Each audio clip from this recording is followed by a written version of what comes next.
Mes besoins et attentes par rapport à la respiration pour les veaux, le premier abord, c'est qu'ils prennent un bon colostrum. Donc faire un bon préventif vache-terrier pour que la vache ait un bon colostrum. Après, c'est de les mettre dans une niche à veaux pendant 3 semaines individuelles. Et au bout de 9 jours, on fait un vaccin. Dans les 9 semaines qui sont en niche, je tonds le dessus des veaux pour éviter la transpiration.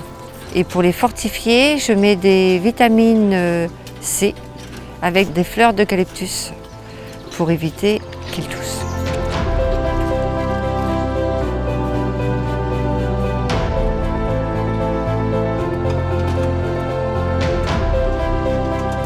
Au niveau de nos éleveurs, en ce qui concerne la prévention et la vaccination des troupeaux, on a essayé au démarrage de faire des outils pratiques pour qu'ils puissent suivre un plan de vaccination, parce que c'est pas toujours facile en fonction des lots, de la taille des lots, de pouvoir mettre un plan de vaccination en place. On essaye d'accompagner les éleveurs dans la démarche de la vaccination pour que ça soit le plus facile possible et qu'on ait une grande majorité du cheptel qui soit vacciné. Un conseil que je donnerais aux éleveurs par rapport au vaccin, il faut savoir qu'il faut regarder déjà s'il y a beaucoup de mortalité. Il faut toujours s'en remettre en question. Un vaccin reste toujours du préventif. C'est un coût, c'est sûr que c'est un coût, mais au moins vous n'avez pratiquement pas de perte. Le préventif a toujours été supérieur au curatif.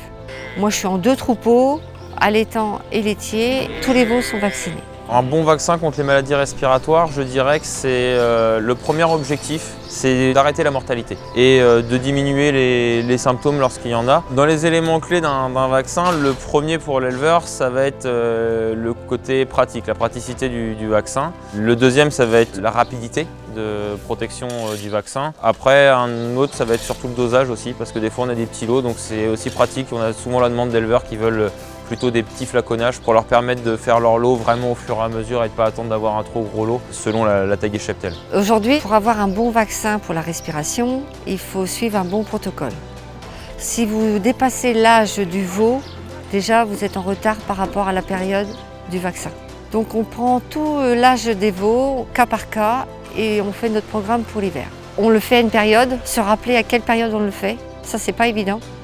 À part, moi je le mets sur mon portable pour dire telle date, il faut que je refasse des vaccins. Ou alors il faudrait un logiciel où il faudrait qu'il m'apprenne, qu'il me donne quelque chose pour se dire tiens, aujourd'hui on a le vaccin. On est dans une ère très informatisée de plus en plus, donc ce qui serait intéressant, c'est de pouvoir suivre de façon informatique les plans de vaccination. Ce qu'on avait mis en place jusque-là, c'était plutôt des plannings de vaccination sous forme papier. Là, avec les nouvelles générations qui arrivent et qui sont assez friands des nouvelles technologies, ça pourrait être intéressant d'utiliser des suivis informatisés.